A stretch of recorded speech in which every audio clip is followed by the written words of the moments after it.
บวรพระพุทธศาสนาปากธรรมะคำสอน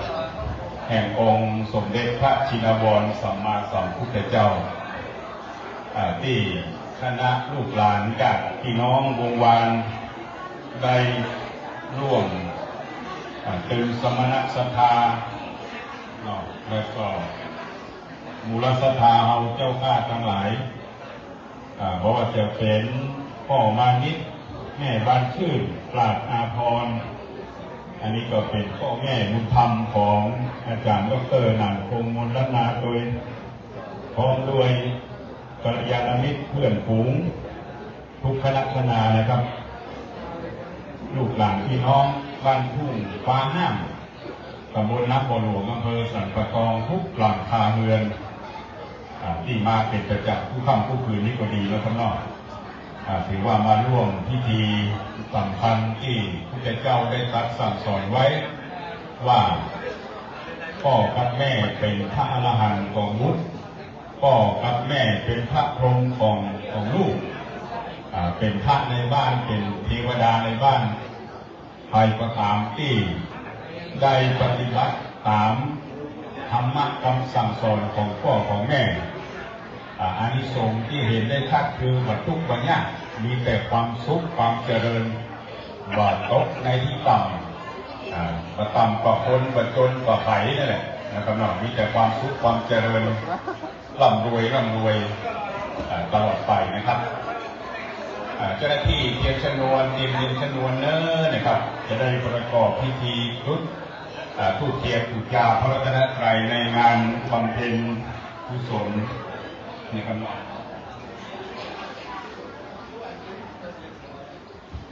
ชาปนกิจศพของ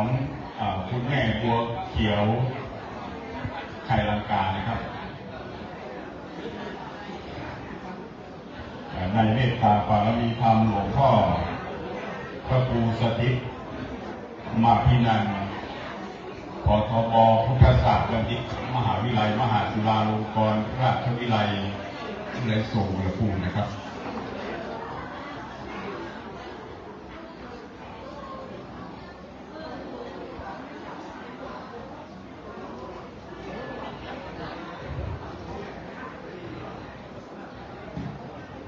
ท่านพระครูพัฒยานวิโรจน์เจ้าอาวาสวัดป่างิ้วโปรดเมตตาช่วยเหลือการงานร่วมทำบุญเป็นเจ้าภาพเป็นประจำผู้ค่ำผู้คืนที่ผ่านมาในวันนี้ด้วย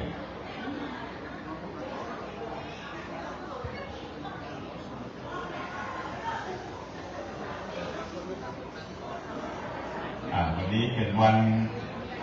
พิธีประชุมเพลิงชาปนกิจศพนะครับเนาะวันสำคัญที่สุดบรรดาลูกหลานพี่น้องอันมีท่านอาจารย์ดร.พงศักดิ์ชัยลังกาหรืออาจารย์ดร.หนันคงมลนานายกสมาคมประเพณีวัฒนธรรมล้านนาของเราและก็แถมหลายหน่วยงานนะครับที่อาจารย์ดร.ดูแลอยู่พร้อมด้วยคณะกรรมการครับใจสุดเสียโยมแม่ไปนอกในครั้งนี้ก็นำความโศกเศร้าเสียใจโศกาอาดุลมายังลูกหลานญาติพี่น้องผู้บอกกระถูก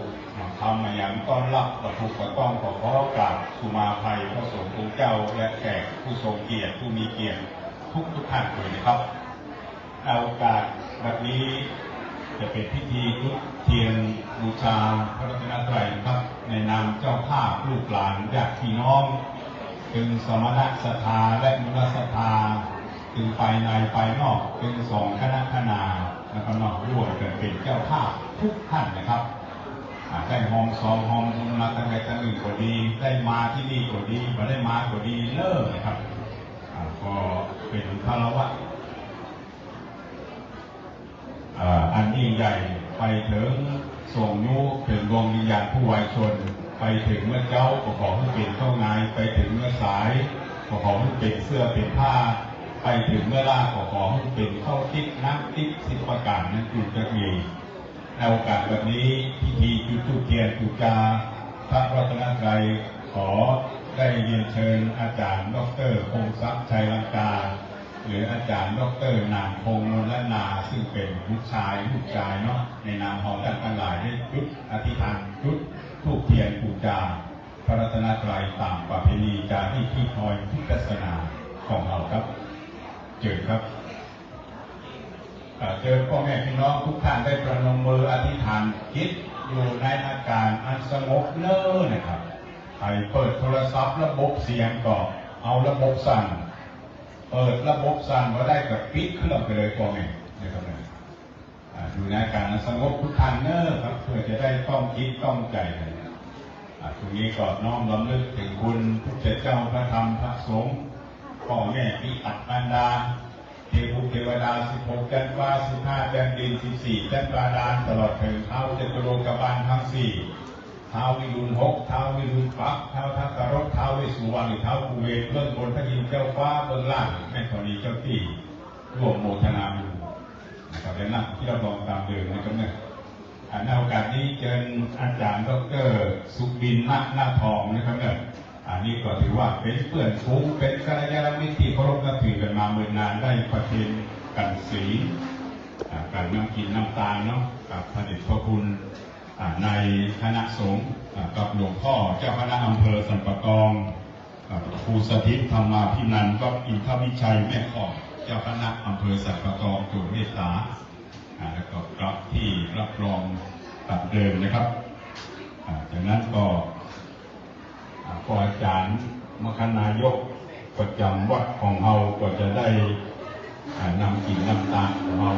เจ้าข้าตั้งหลายเป็นดับไปเป็นอาจารย์ครับ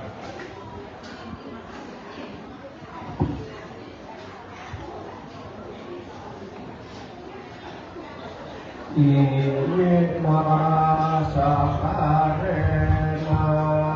พุทธังอภิปูชยามาอิมินาสาคาเรนะธัมมังอภิปูชยามาอิมินาสาคาเรนะสังฆังอภิปูชยามาอะระ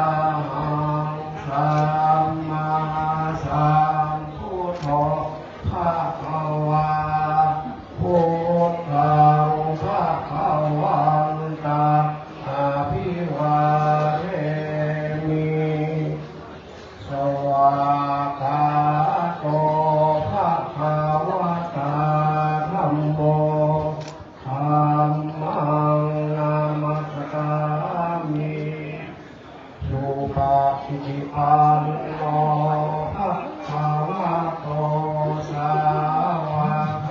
สังโฆสังฆังนะมามิ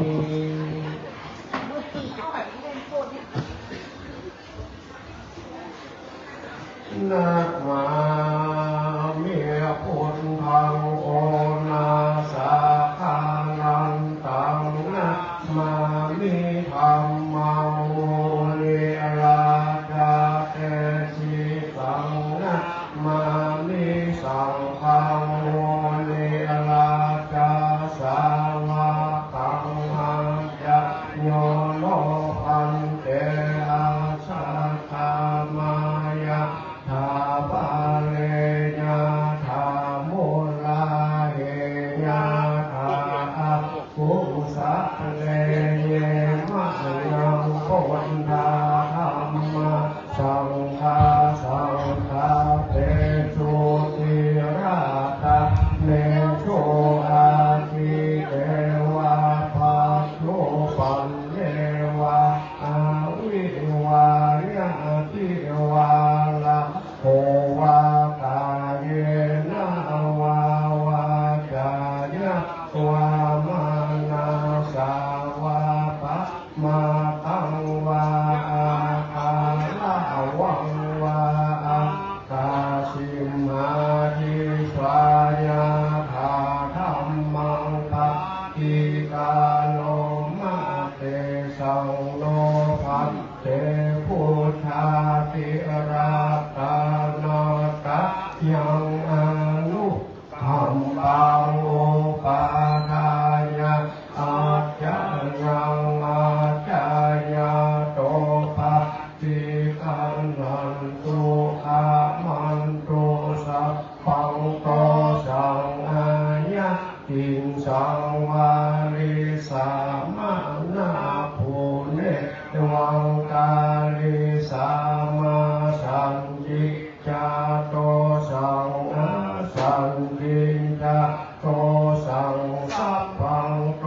สังฆมันตุโน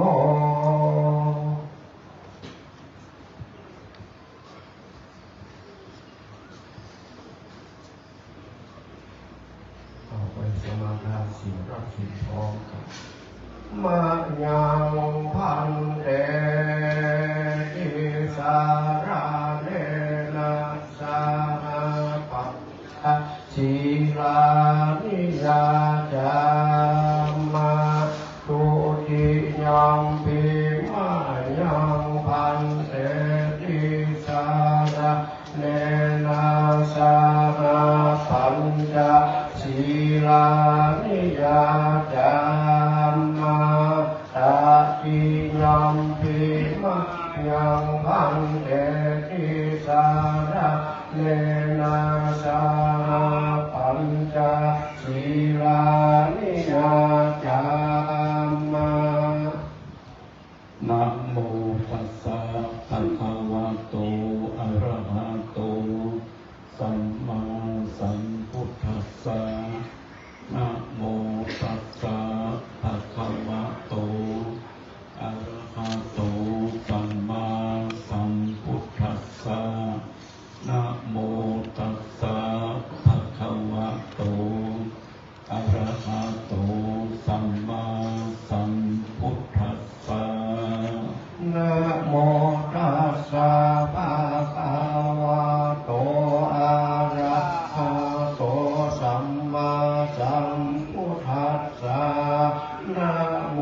ตัสสะภะคะวะโตอะระหะโตสัมมาสัมพุทธัสสะนะโมตัสสะภะคะวะโตอะระหะโตสัมมาสัมพุทธัสสะพุทธังสรณังคัจฉามิพุทธังสรณังคัจฉามิธัมมังสรณังคัจฉามิธัมมังสรณังคัจฉามิสังฆังสรณังคัจฉามิสังฆังสรณังคัจฉามิตุติยัมปิพุทธังสรณังคัจฉามิตุติยัมปิพุทธังสรณังคัจฉามิตุติยัมปิธัมมังสรณังคัจฉามิตุติยัมปิธัมมังสรณังคัจฉามิตุติยัมปิสังฆังสรณังคัจฉามิตุติยัมปิสังฆังสรณังคัจฉามิตุติยัมปิพุทธังสรณังคัจฉามิตติยัมปิพุทธังสรณังคัจฉามิตติยัมปิธัมมังสรณังคัจฉามิตติยัมปิธัมมังสรณังคัจฉามิตติยัมปิสังฆังสรณังคัจฉามิตติยัมปิสังฆังสรณังคัจฉามิปานาติปาตาเวระมณีสิกขาปะทังสมาธิยามิปา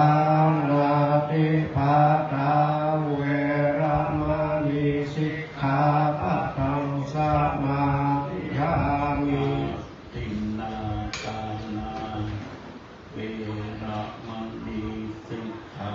ปะทังสมาธิยามิอาทินนาทานาเวระมณีสิกขาปะทังสมาธิยามิอามิสุมิจฉาจาราเวระมณีสิกขาปะทังสมาธิยามิกาเมสุมิจฉา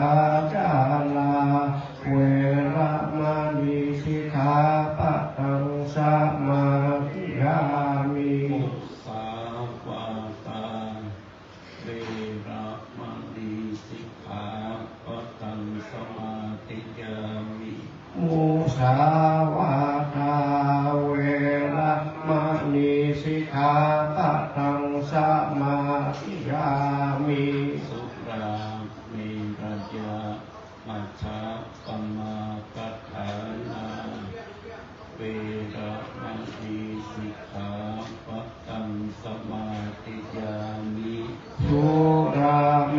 รยามัชฌะปมากัฏฐานาเว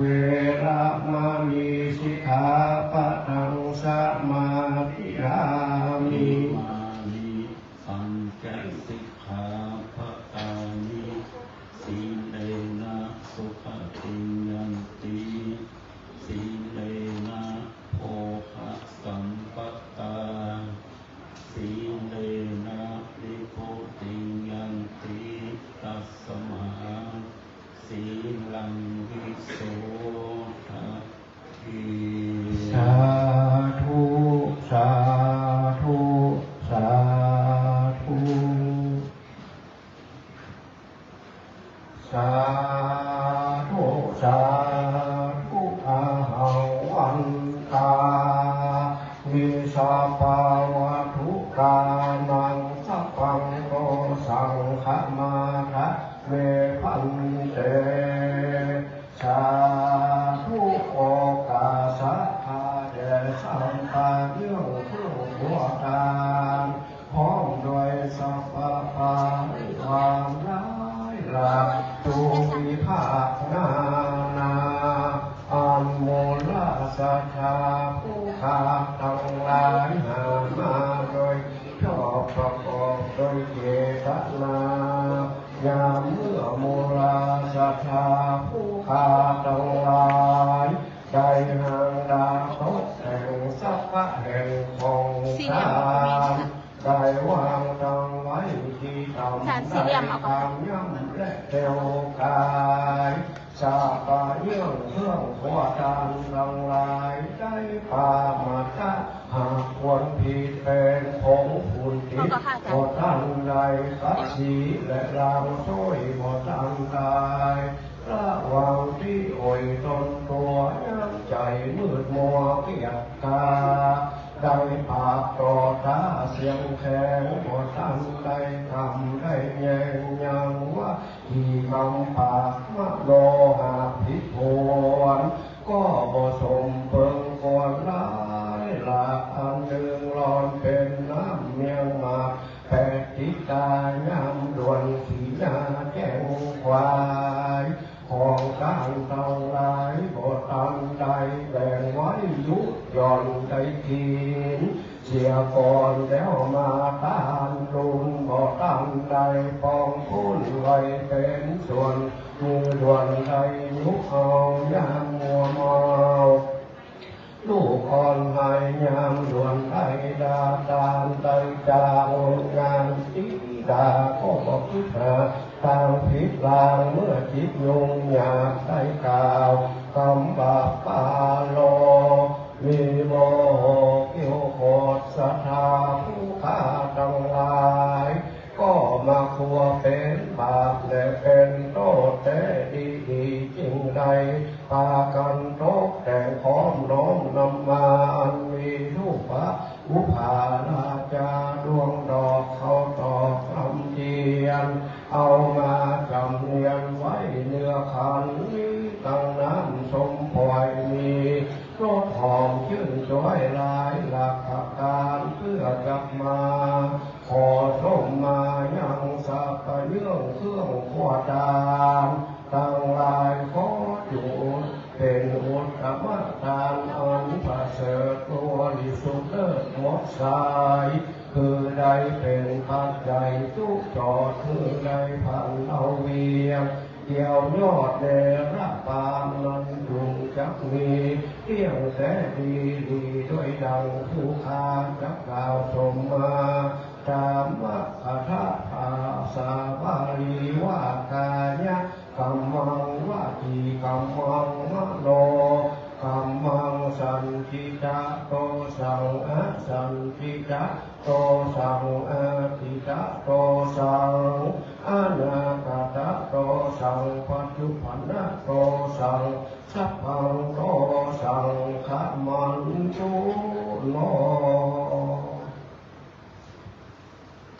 โย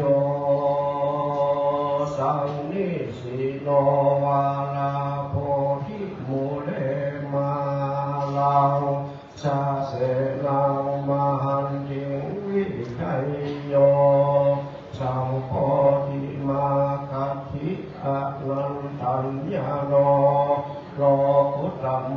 ตังปนามามิพุทธังตังปนามามิธัมมังตังปนามามิสังฆังสุนันตุเตวาจัมพรหมายามะโลกัปปะลาโทระวิจาพุทธาสิริมาพิธานาวาสาระอาอุปกาละดัสสะเสเตตัสมัตถุเหิอนุโมทมานาโอนโตเตวะสังฆาโยดูลาเตปะกะนะนาตังหลายมวลหมู่อันตังคอยสถิตอยู่ผู้วิมานจุงฟังยังเสียงสานผู้ขาจับเต่าประวัติเต่าของตามตั้งเทวดาอันรักษากายขันธ์สันดานสัทธาทุกผู้อันรักษาผู้เคหะหอเฮือนตั้งเทวดาอันรักษายังปีวันเดือนยามและเทวดาอันรักษายังวัดวาอารามศาสนาเชี่ยงทุติเทวดาอันรักษายังเคหะหอกันที่เป็นประธานตั้งเทวดาอันรักษายังไรนาคามะเขตพระเทพกังเมืองบรมพายและเทวดาผู้อันรักษาเป็นเมืองคงเขตทองพับแผ่นต้องสุอาณาตั้งพรหมเทวดาขึ้นเพียงคานสันสะอาดบุพธาลุกขจาตไสสีโทวาหากะมะนีเมฆลาเจิญเทวดาทิเทพจุมาน้อมนิ้วเลขโมทนาการทังพระอินทราผู้บานตนองค์ทานพระเพื่องตังเท้าเชื่องหุ่นพร้อมพายายมมาลาจาตุโลกตังสียักษาและยักษ์สีเตจะมีองค์อาจตังกุมภานราชเรืองดีดังนางพอระมีของจำบุญและจำบาปตนจำน้ำยาหมายตามพระยามามใจหันหาหาวทิศเตเท้าตายบนหนอากาศตายไตว่าพอระมีสาลีโกตาอามาพุทธนาน้ำปรมัยไอโสนอันเจริญหมู่เจ้าเข้ามาสู่โมทนาการวรกิยาอันมุราศรัทธาผู้ข้าทั้งหลายจับได้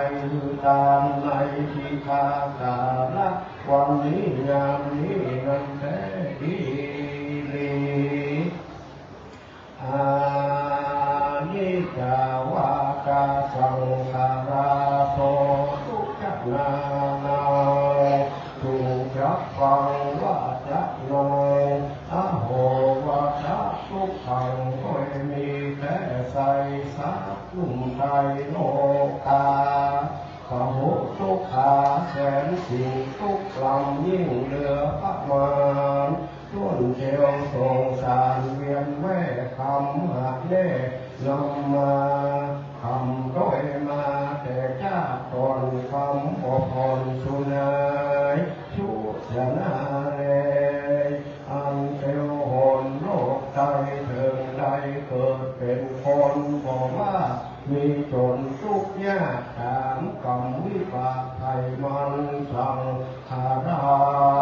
เพลของบ่มันเที่ยงรู้คำยังไปมา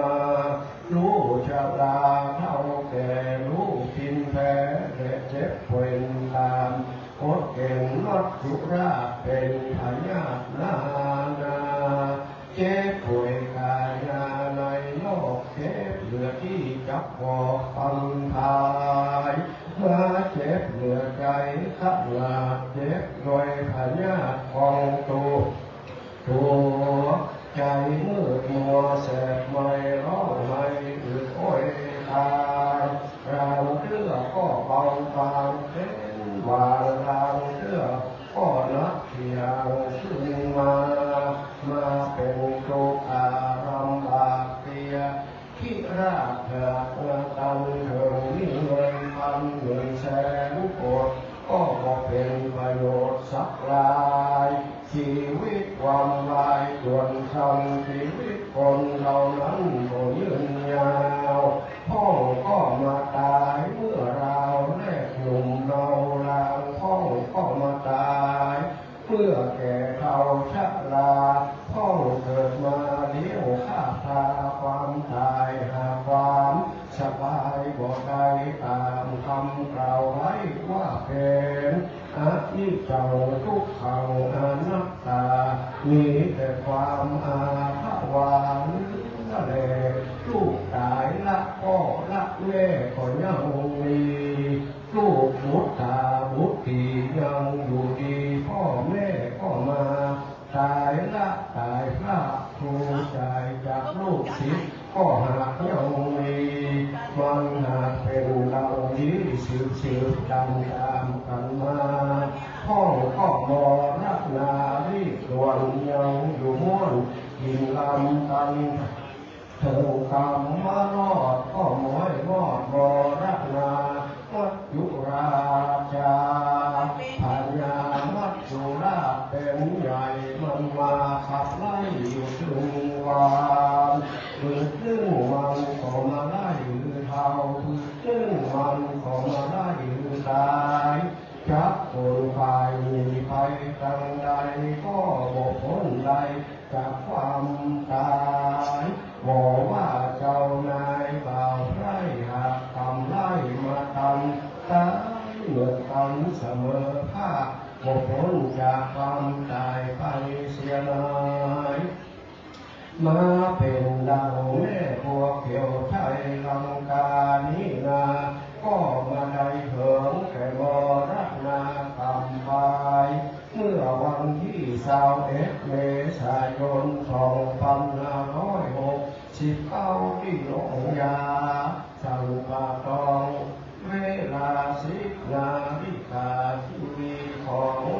แม่พวกเกี่ยวไทยลังกานี้นาก็ได้มาสูญเสียงวิญญาณก็เลี้ยงออกจากกายาภายชีวิตอายุได้77 ปีก็มาตายหนีเสียจากเมืองคนพาเอาตนไปสู่โลกภายนาย้อนคำแก่นคาหากมาเถิงแต่ดีอาจารย์ด็อกเตอร์คงทับชัยลังกาผู้เป็นลูกตาลูกตายิ่งได้นำเอาสรีระแม่เจ้าอันไร้วิญญาณมาตั้งบำเพ็ญกุศลไว้ยังเกศสถานบ้านที่มีบ้านเลขที่52 หมู่ที่ 2 ตำบลน้ำบ่อหลวงตั้งแต่วันที่21เป็นต้นมาได้กับทำบุญและคือทานมาตลอดจนมารอดมาเถิงในกาลวันนี้ยามนี้ก็เป็นวันเสาร์ที่25 เมษายน 2569ก็มาเถิงกาลโอกาสที่จับได้กระทำบุญหรือการส่งสักการตามพระ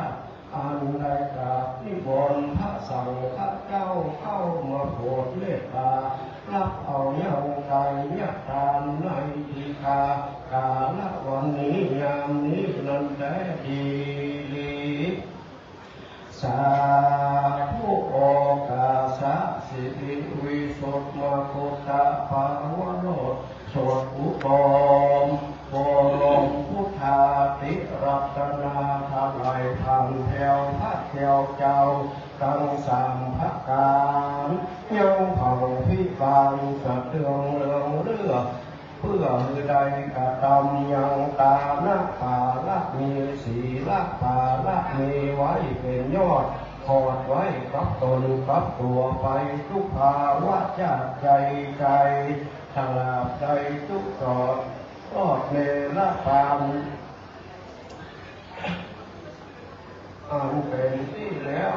คือเวียงเกี่ยวยอดเนรปานในทีทาขานะวันนี้ยามนี้ไม่มีเจ้า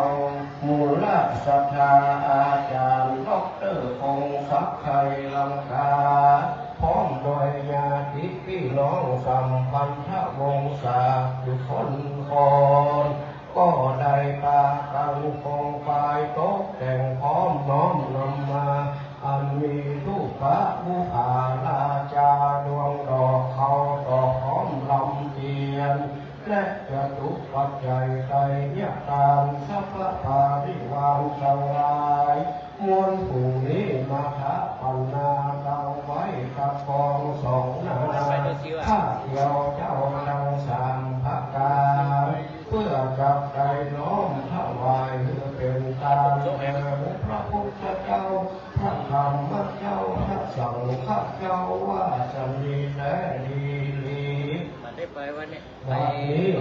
ศรัทธาผู้ขาทั้งหลายขอโอกาสอาราธนาพิพากษ์เจ้าทั้งสามภาการ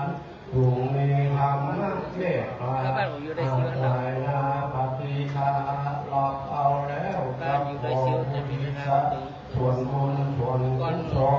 ลอันนี้ไปหายังผู้ที่ได้เกิดแก่มรณะทุกทิกายไปสู่โลกไปนาผู้มีนามเมื่อก่อนชื่อว่าแม่บัวเขียวชัยลังกาเล่นว่าแม่เขียวชัยลังกานี้นาได้วางอารมณ์อะไรจิตใจเจตนาไปบ่ถูกบ่จ้างไปหลงของเขาบุญยังไปตายไปเป็นผีเป็นเพศทุกขเวทนาลำบากขอหน่อยอาบอยากหน่อยสีอยู่ในฐานะที่หนึ่งที่ใดที่ไกลที่ไกล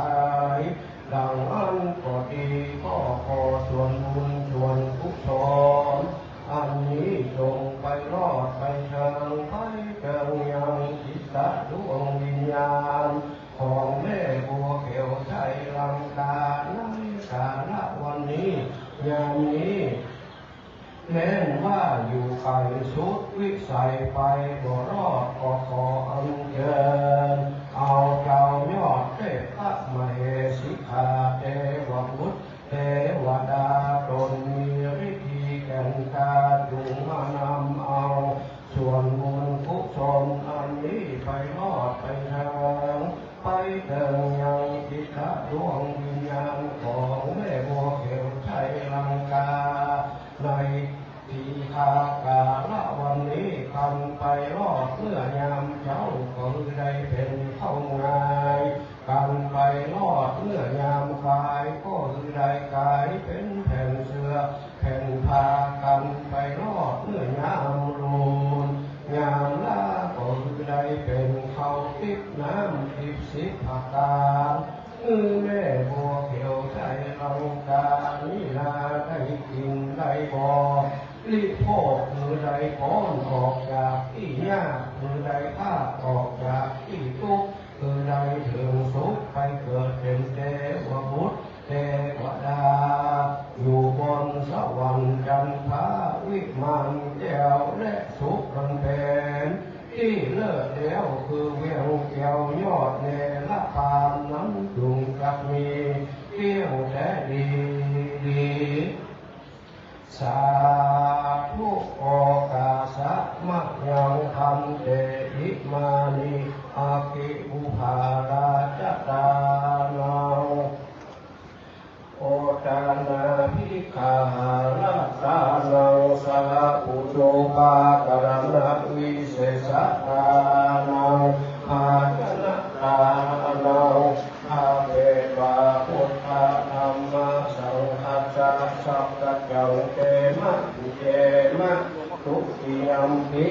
ติยัมปิมยังพันเตอิมานิอาคิมาตุบุภาราจัตตานังโอตนาภิกขาลัตตานังสาหุตุปาการะตานังภาจนะตานังภาเวตวาพุทธธัมมะสังฆัสสะสัจจังเตมะปุเตมะพุทโธโนธัมโมโนพุทโธคาระโวธัมโมคาระโวสังโฆคาระโวอัมหะกังทีฆะระกังหิตายะสุขายะญาวะนิพพานายะสังวัตันตุโน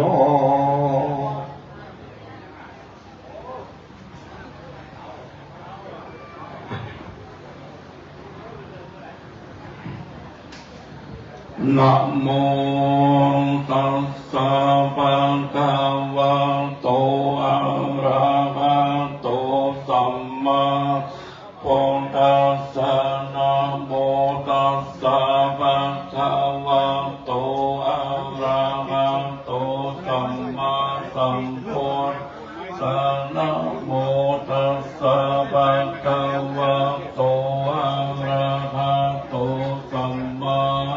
พุทธัสสะกุศลธัมมากุศลสัพพยากตาธัมมาสุขายาเวทนายาสัมปยุตธัมมาทุกขายาเวทนายาสัมปยุตตาธัมมาทุกขามาสุเวทนายาสัมปยุตตาธัมมาวิปัสสนาธัมมาวิปัสสนาธัมมาธัมมานิวากานะวิปัสสนาธัมมาธัมมานุปัฏฐานิยาธัมมานุปาทินุปัฏฐานิยาธัมมานุปาทินานุปาทิยาธัมมาสังคิเลสิกาธัมมาสังคิเลทัสสังคิเลธัมมาสังคิเลทัสสังคิเลสิกาธัมมาสาวิตกะจาราธัมมาอวิตกะวิจารมัตตาธัมมาอวิตกะวิจารธัมมาอิติ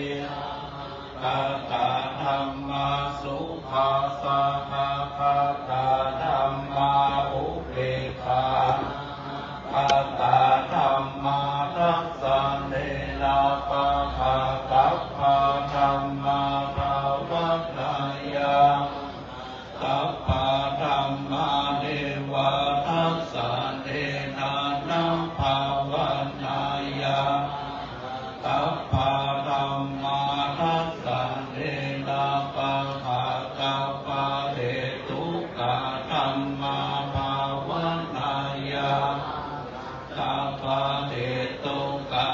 น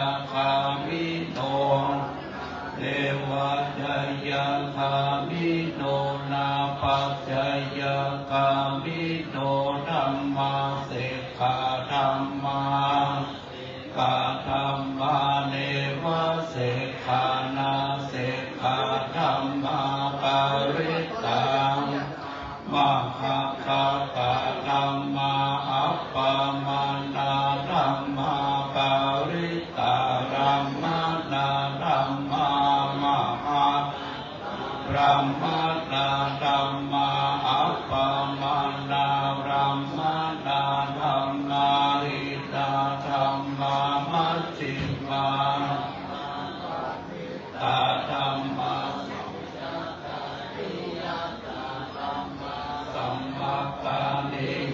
ตาธัมมาอริยตาธัมมามัคคารัมมัคคารัมมามัคคาเวทุกา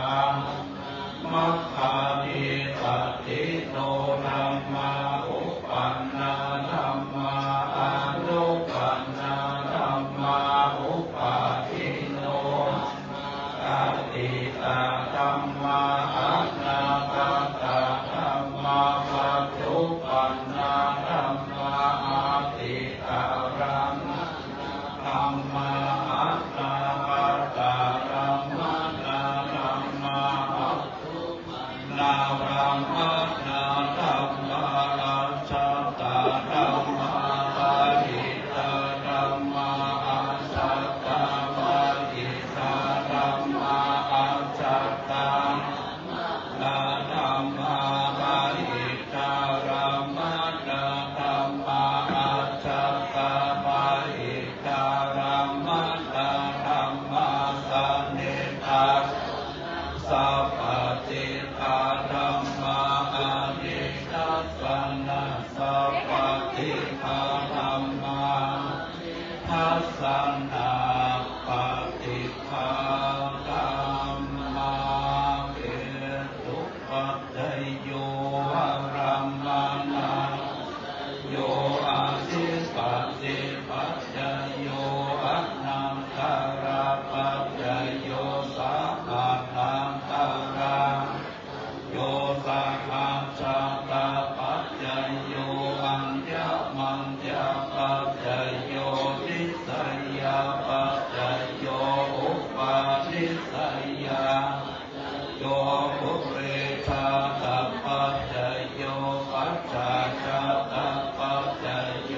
อาเสวัตาปัจจโยกัมมาโยวิปังกปัจจโยอาหาราปัจจโยอินทรียปัจจโยจโยมัคคปัจจโยสัมปายุตตปัจจโยวิปายุตตปัจจโยอธิปัจจโยนัตถิโยวิคาตปัจจโยอาวิคาตปัจจโยสาธุสาธุสาธุให้เป็นความเพียรนะโมตัสสะภะคะวะโตอะระหะโตสัมมา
ชินการนังเถิดสาธุ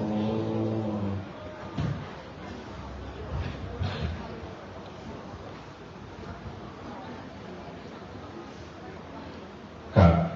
ในโอกาสวันนี้จะได้น้อมถวายจตุปัจจัยทายทานแด่องค์พระพุทธและก็พระสงฆ์พิธีพร้อมด้วยมอบปฏิการะมคณายกนะครับจำนวน12 ชุดนะครับเราจะได้ขอเรียนเชิญนะครับผู้ทรงเกียรติผู้รับผู้ใหญ่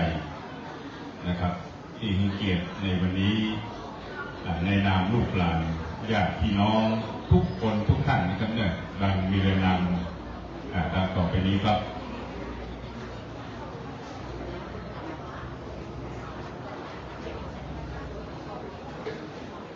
น้อมถวายกันพระพุทธนะครับขอได้รับเกียรติเรียนเชิญนะครับเนาะพ่อนานแดงสันปะกองหรือพ่อนานจำรัดพักหวานเนาะซึ่งเป็นพ่อครูของอาจารย์ดร.พงศักดิ์ชัยลังกาเก่งครับในนามหมู่เฮาทุกท่านด้วยครับอันนี้ก็มาช่วยกันช่วยงานมาดูลูกศิษย์ลูกโยมที่นี่เป็นประจำทุกงานบุญแต่ละปีแต่ละครั้งแต่ละเดือนครับน้อมถวายพระสงฆ์พิธีนะครับอัน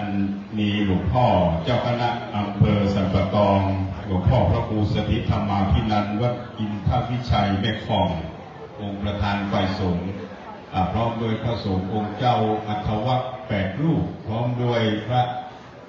สงฆ์องค์เนรที่บวชหน้าไฟนะครับเนาะก็ได้น้อมเรียนเชิญ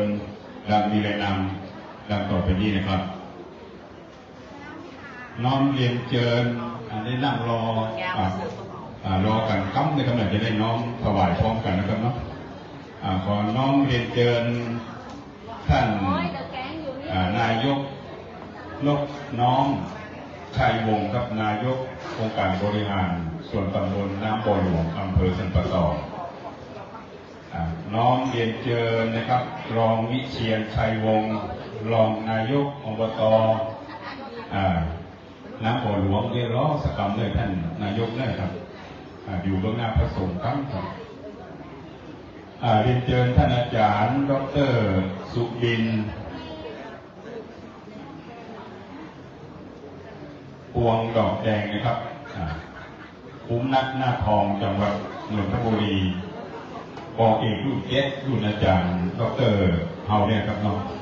เป็นตั้งที่2ที่3เลยนะครับขอได้รับเกียรติเรียนเชิญท่านอาจารย์และก็นอกรองศาสตราจารย์ดร.สำราญขันสำโรงมหาวิทยาลัยมหาจุฬาลงกรณราชวิทยาลัยวิทยาเขตเชียงใหม่เป็นผู้แทนครูบาอาจารย์ที่มือความรู้นะครับนอกกับลูกศิษย์ลูกโยมครับเรียนเชิญอาจารย์ดร.วีระศิริเสรีภาพผู้อำนวยการสำนักงานวิทยาลัยวิทยาลัยสูงเชียงใหม่มหาวิทยาลัยมหาจุฬาลงกรณราชวิทยาลัยขอได้รับเกียรติเรียนเชิญ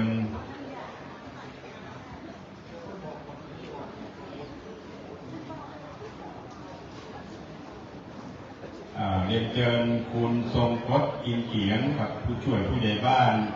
ต้นแก้วนี่เป็นลูกหลานเนี่ยเนาะคุณณรงค์คำแก้วเจิดครับคุณธนัทธิดาฐานีผู้ช่วยผู้ใหญ่บ้านทุ่งฟ้าห้างเรียนเชิญอาจารย์เอกสุรินทร์สันปะแฝงที่ในสำนักมนลนาเนี่ยเรียนเชิญคุณแม่บางชื่นเรียนเชิญคุณแม่ครับ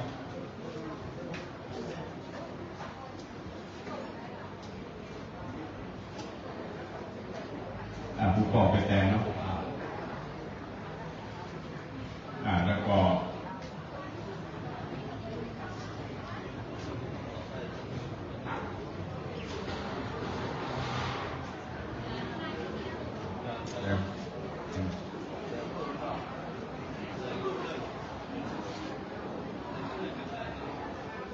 คุณโกวิรัตพันตำรวจโทวิรัตยาวิราชเนี่ยนะครับสุราษฎร์ครับเจอครับแล้วก็มอบปฏิกรักษ์มคณายกอาจารย์หลวงเฮาครับอาจารย์ดร.พงศักดิ์ชัยลังกาในนามลูกหลานญาติพี่น้องทางด้านหน้านี้ครับจะได้ประเคนพร้อมกันนะครับเอา1 2 3กองใหญ่พร้อมนะครับ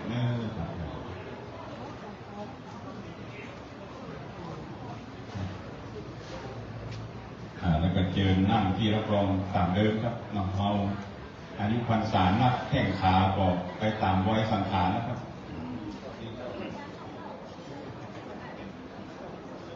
ในโอกาสนี้ครับได้กรวดน้ำพับปอนจากพระสังฆเจ้าในคำเดิมเอามีน้ำกรวดน้ำบ่มีกรวดทั้งจิตทั้งใจนี่ก็เน้อพร้อมกันณโอกาสบัดนี้ยะถาวาริวหาปุราปาริปุเรนติสาคารังเอวะเมวะอิโตทินังเปตานังอุปกัปปติอิทิตังปฏิตังตุมหังคิปะเมวะกัมมิจตุสัพเพปุเรนตุสังกัปปายันโทปันนรโสยะถามณิโชติรโสยะถาวิวันจันตุสัมปันโนโควินาศตุมาเตมภวัตวันตรายโ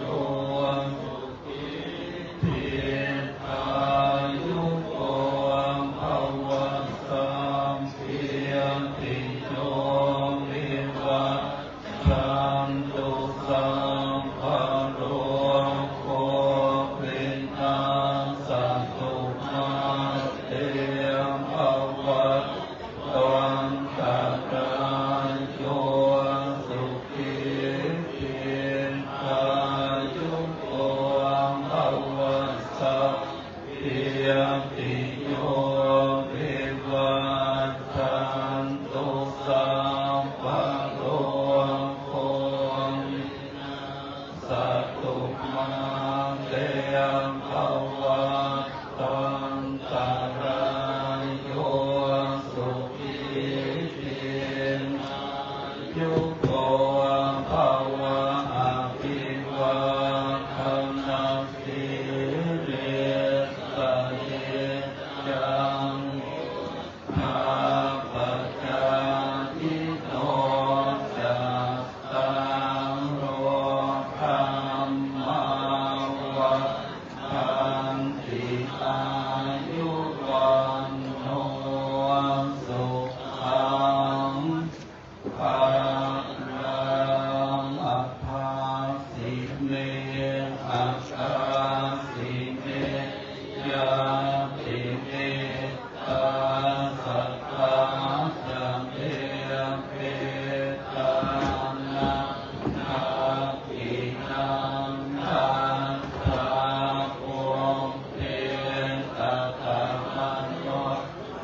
อิ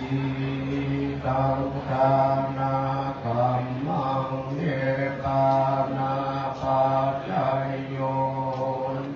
โนนิจังอิตังศีลาคัมมังเนปานาปัจจายโยโนนิจังอิตังภาวนาคัมมังเนปานาปัจจายโยโนนิจังยังกินเจโกสะลังคาตาพังกัมมังสัพเพหิกาเตหิกาตังปุญญังโนอนุโมทันโตสุนันโตพนโตเยเตวาอาสามิงหาเนอาทิคาตาหิคายุกาสะคาหุนโตสาภาสะคานังสุขีอาคานังภาริหะรันโตมาตาปิตาโรโสทิตาหุนโตโตคาปะโมนจันโตสาเพยาตากาโตคิตาหุนโตโตคาปะโมนจันโตสาเพอายาตากาโตคิตาหุนโตโตคาปะโมนจันโตสาเพปิสาสะเพยัคขาสาเพเปตาโตคิตาหุนโตโตคาปะโมนจันโตสาเพนาคาตาโตคิตาหุนโตโตคาปะโมนจันโตสาเพเทวาสุขิตาหุนโตโตคาปะโมนจันโตสาเพอาจาริโยปัสสายาสุขิตาหุนโตโตคาปะโมนจันโตสาภาสัมภะอินังสามิทันตุโวกายนะวาจายาวาเจตัสสาวาพุทเทกุคัมมังปะกังตัมมังยายังพุทโธปาติคันหาโตอาจายันตังคาลัมตะเลสังวาริตุวะพุทเทธาเน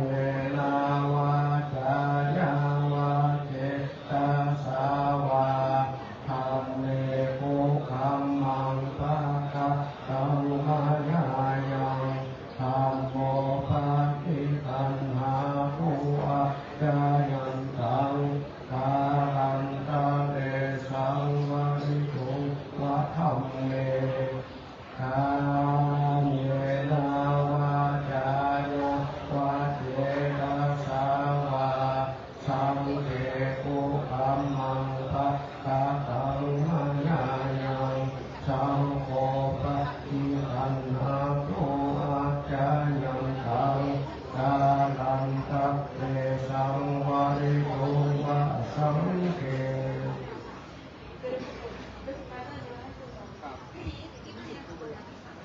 สัพพิติโสยติธรรมโมตะอิยังนิหัสสิโตเปตาและสุขาตัสสะดาราปะรุตติภูนัมโมพุทธทินังตุเมหิปุญญังปะทุตังอนัตตังอิสัพพิติโยวิวัตตุสัพพะโลกโควิวัตตุโยเตโทวัตตังโยทุติกุกานิโอภวะอภิวาทนาสีวิสานิจังวุธาปะตานิโนตัสสะโลธัมมาทันติอายุวันโน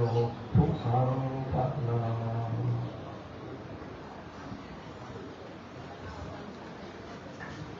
ลูกศิษย์โยมคนขับรถโชเฟอร์ของพระเถรานุเถระพระสงฆ์พิธีมาเก็บสั่งไว้บนรถน้ำแล้วก็ต่อด้วยเจ้าหน้าที่ของบ้านเฮาครับจะช่วยจัดเตรียมที่ทอดผ้าบางสกุลนะครับโดย โยมพระสงฆ์องค์เจ้าแต่ละวัดแต่ละวามาเลยครับมาเก็บสั่งครั้งครับจะได้ประกอบพิธีทอดผ้าไตรบางสกุลผ้าบางสกุลเป็นลำดับไปที่นี่เลยครับเดี๋ยวลูกศิษย์ลูกโยมของพระเถระนุเถระเก็บจะทุกปัจจัยเททานเนาะไว้บนรถกันครับเนี่ยนายสารพีทั้งหลายเนาะหรือว่าได้ถวายยานพาหนะแต่พระเถระทุกตนทุกองค์เนี่ยครับเป็นบุญกุศลแต้มหรือเฮาด้วยถ้าบ่มีโซเฟอร์เจ้าข้าทั้งหลายนี้ก็บ่สามารถที่พระสงฆ์จะมาได้นะครับ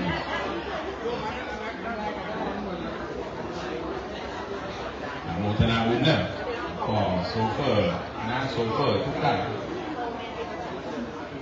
ตัวเขาก็โคนหมุนวัดนี่ถ้าบอกหมุนที่บอกครับโซเฟอร์ทั้งหลายบริการพระเถระนุเถระเป็นเฮาทุกคนเดี๋ยวเจ้าหน้าที่ฝ่ายพิธีการนะครับก็จะได้จัดเตรียมผ้าภูสายงผ้าภูสายงนะครับ